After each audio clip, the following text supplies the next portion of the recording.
자, 123회 건축전기설비기술사 2교시 해설을 해드리겠습니다. 자, 지난번 영상에서 출제 경향 분석 영상에서 제가 활용했던 자료입니다. 다시 한번 보여드리겠습니다. 자, 2교시 6문제 중에서요, 실질적으로 선택할 수 있는 선택의 폭이 넓지가 않아요. 딱 정해져 있어요. 왜 그러냐면, 선택할 수 없는 문제를 먼저 보여드리겠습니다. 자, 선택하지 않아도 되는 문제. 그러니까 선택하지 않아도 된다라는 표현도 맞지만, 선택할 수가 없는 문제입니다.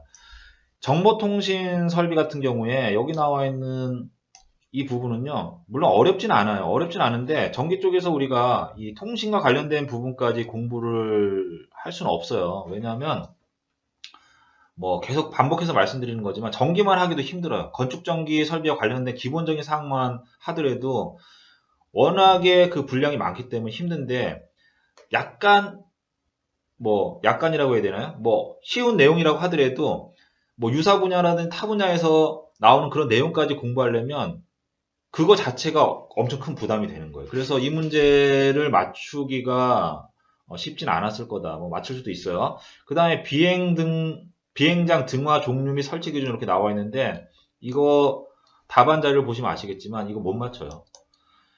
이거는 비행장 등화만 관련해서 내가 수십 년 경력을 갖고 있다고 하면 이것만 하면 맞추겠죠. 근데 우리는 이거는 거의 하지 않는단 말이야. 특히나 공항 같은 경우에는 건축 전개에서 설계할 일이 별로 없어. 우리나라 공항이 몇 개나 됩니까? 신설공항이 뭐 생기나요, 자주? 안 생기지 않습니까? 없단 얘기예요. 공항 관계자 말고는 이걸 우리가 손댈 일이 없어요. 그리고 이 문제가 안 나온단 말이에요. 안 나오기 때문에 요거는 122회 때 요 유사 문제가 나왔지만 또 이게 두 개가 완전 틀린 형태예요.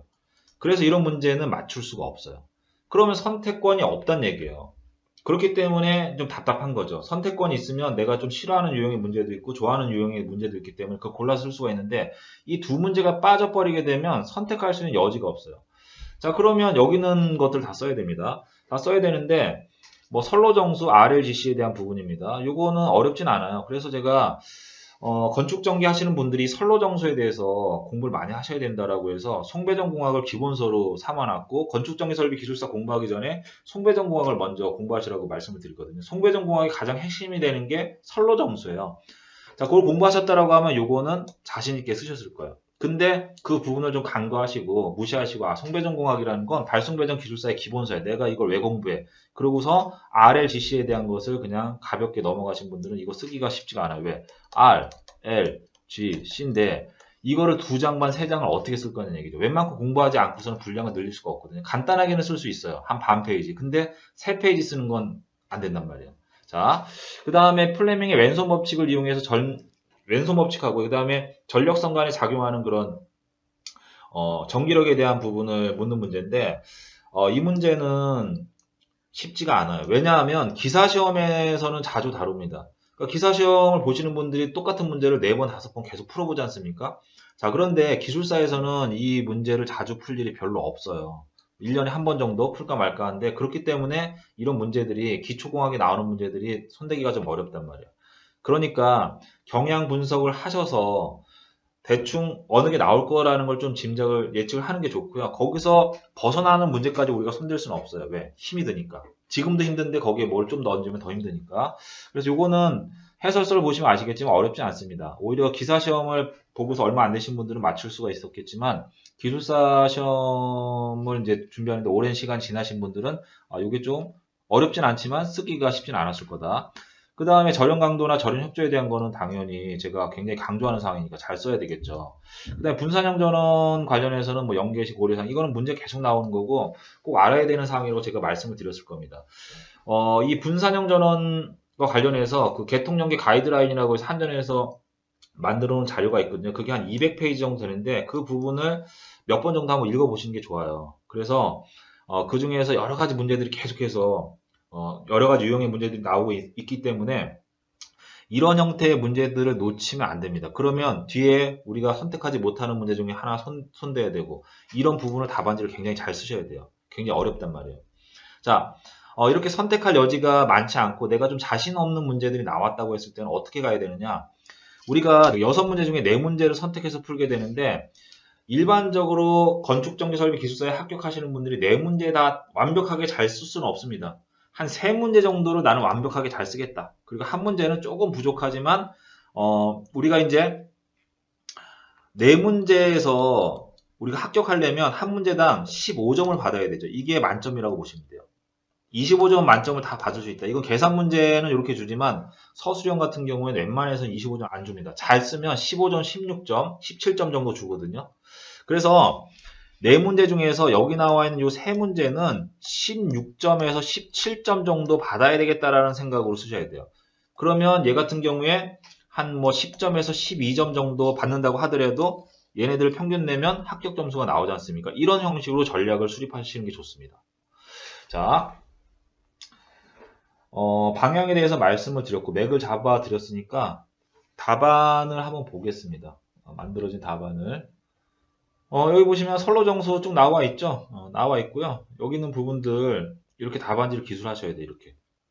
자, 제가 이거 일일이 안 읽어드리겠습니다. 이론 강의 때 다 말씀드린 거니까. 이렇게 해서 뭐 분량이 한 3페이지 반 정도 되니까 이걸 압축해야 되겠죠? 이거 기술사 답안지 옮겨 적게 되면 한 10페이지 가까이 나옵니다. 그러니까 요약을 해서 한 3페이지 정도로 만들어 주셔야 되겠죠. 그거를 하시면서 많은 공부가 된다고 말씀을 드렸죠.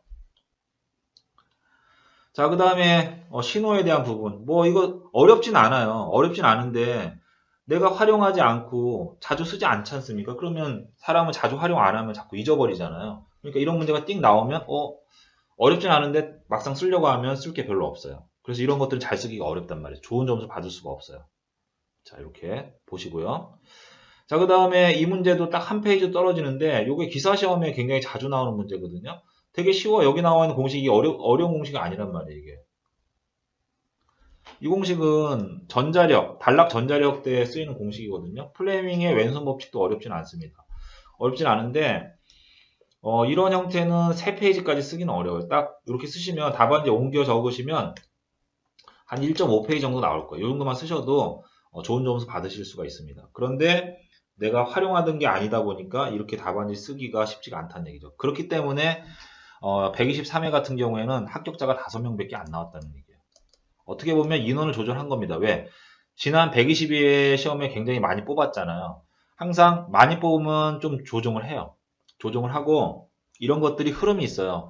1년에 시험을 3번을 보는데 한 번은 굉장히 어렵게 지금처럼 한 번은 아주 평이하게 그 다음에 또 한 번은 애매하게 뭐 어렵게 나올 수도 있고 쉽게 나올 수도 있고 요게 쉽게 나오면 2021년도에는 전체적으로 문제가 평이했다.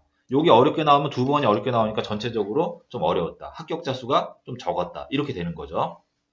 중요한 거는 한 번 정도는 평이하게 나온다. 근데 통상적으로 봤을 때 최근에 한 3년 정도의 어떤 흐름 패턴을 봤을 때는요. 1년에 한 2번 정도는 평이하게 나옵니다. 요번에 어렵게 나오니까 5월 시험 아니면 7월 시험은 둘 중에 한 번 아니면 두 번 다 평이하게 나온다는 얘기죠. 그렇기 때문에 어려운 걸 손대지 마시라는 얘기예요. 앞에 나와 있는 그런 이론들을 보지 말라는 얘기예요. 항상 중심을 기본에 두고서 계속 연마해서 준비하시면 됩니다. 자, 기준 충격 절연 강도 이거 설명 안 드리겠습니다. 시간이 너무 많이 소요가 됐기 때문에 이거 뭐 기본적으로 우리가 많이 다루던 내용이고요. 뭐 이런 부분들은요. 정답이 있는 게 아니에요. 답안지 유형이 A 형태도 있고 B 형태도 있고 C 형태도 있고 D 형태도 있습니다. 이렇게 한번 다 만들어 보세요. 배열도 바꿔보시고 다른 내용도 한번 인용해 보시고 또 실무적인 내용을 이걸 썼다가 저걸 썼다가 그러면 이러한 형태의 문제에서는 어떠한 답안지가 가장 보기가 좋더라. 본인이 보시면 아십니다. 그렇게 여러 가지 만들어 보시면서 실력이 점점 쌓이는 거예요. 응용력도 늘어나고. 그러면서 점점 점수가 올라가겠죠. 자, 이렇게 보시면 돼요. 그 다음에 분산형전은 연계해서 뭐 이것도 우리가 많이 다뤘던 내용이거든요. 분량이 굉장히 많아요. 실질적으로는 개통연계 가이드라인에 보시면 한 200페이지 정도 되기 때문에 이거보다 훨씬 많습니다. 그래서 그 내용 중에서 필요한 내용을 뽑아가지고 문제에서 물어본 어떤 뉘앙스, 핵심적인 어떤 부분에 맞춰가지고 재배열하시고 압축하셔야 돼요. 그런 훈련을 계속 하시다 보면 점점점 보는 시야가 넓어져요. 그리고 답안지도 점점점 파워풀해집니다. 이렇게 저는 이렇게 간다는 얘기예요. 자, 그 다음에 6번 문제 한번 보세요. 이거 쓰실 수 있겠냐는 얘기죠. 이거 처음 나오는 문제거든요. 다음에 또 안 나올 거야. 이런 것들이 수백 가지, 수천 가지가 되는데 우리가 얘네들을 어떻게 가지고 갈 거냐는 얘기죠. 버리세요, 이거. 보지도 마세요. 근데 저는 답안지를 만들어야 되는 입장이기 때문에 억지로 만들었어요. 제가 기술사 공부를 다시 한다라고 하면 이거 안 합니다. 그리고 기술사 강의 현장에서도 이거 강의 안 해요. 버려요. 왜? 외워봤자 써먹을 데가 없는데 집만 하나 더 늘어난 거예요. 힘들어 죽겠는데 내가 산 올라가야 되는데 필요도 없는 쌀을 1kg, 10kg를 하나 더 짊어지고 가는 거예요. 내가 먹을 양은 500g밖에 안 되는데.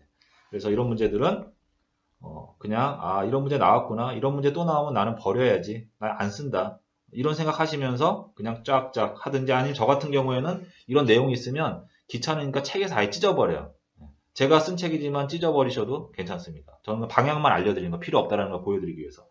자, 이렇게 해서 2교시까지 문제 해설을 했고요. 나머지 3, 4교시는 이제 다른 기술사님이 해설했기 때문에 이렇게 해서 마무리를 하겠습니다.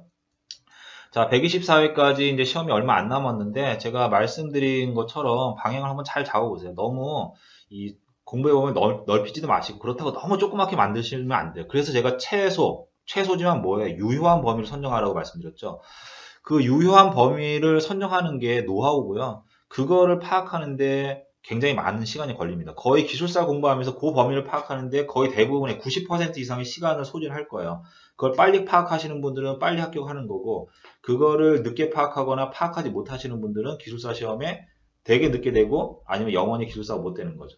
거기에 한번 집중하셔서 한번 찾아보시기 바랍니다. 자, 지금까지 이타 아카데미의 권준호 기술사였습니다. 감사합니다.